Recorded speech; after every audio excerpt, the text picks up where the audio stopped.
మొన్నటిదాకా తిరుపతిలో తిరిగిన చిరుతలు ఇప్పుడు అనంతపురం జిల్లా కళ్యాణదుర్గం మండలంలోన్న కుర్లపల్లి గ్రామానికి వచ్చి ఆగమాగం అడివడివి చేస్తున్నాయటనుల్లా. ఒకసారి మనం తరుచుకుందాం పార్రి.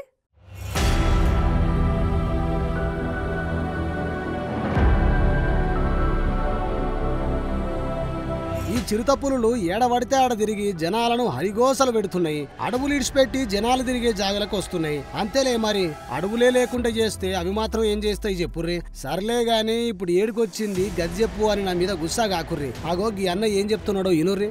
కళ్యాణదుర్గం మండలం కుర్లపల్లి గ్రామంలో తెల్లవారుజామున గ్రామ పొలంలో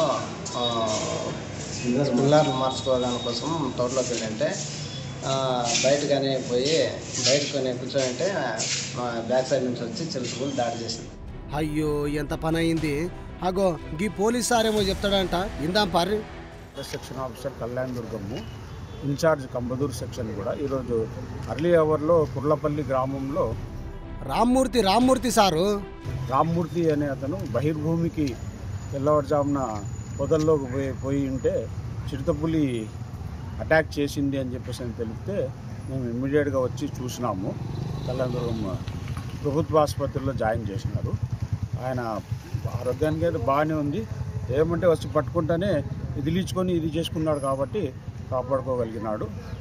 మేము కుర్లపల్లి ఏరియా తనిఖీ చేసి ఏం జరిగింది ఏం లే అనేది వాస్తవాలు ఇది చేసి పై అధికారులకు రిపోర్ట్ మూలకంగా తెలుపుతాం. ఇనరా గది ముచ్చట.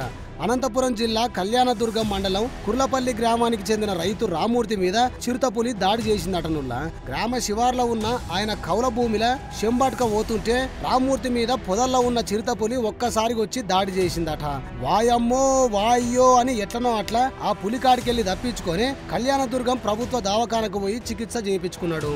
ఇక అక్కడి గ్రామస్తులు ఈ ముచ్చట అటవీ శాఖ అధికారులకు చెప్పుడుతోని సరే మేము చూసుకుంటాం, మీరేం బుగులు పడకుర్రి అని హామీ ఇచ్చిర్రట. నీకు నూకలు బగ్గనే ఉన్నాయి భూమి మీద రామ్మూర్తన్న, సీదా యమునికి షేకండి ఇచ్చి వచ్చినావు పో. ఓ అటవీ శాఖ అధికారులు జర ముచ్చటేందో అరుచుకోర్రి. అన్న ఎట్లనో అట్లా బయటపడ్డాడు గాని ఇక్కడ చిన్న పొలగాళ్ళు ఆడోళ్ళు ఉంటే ఏంది పరిస్థితి? ఓ జనాలు జర మీరు కూడా పైలం ఆ పులిని పట్టుకునేదాకా జర అటు మోకాన పోకుర్రి.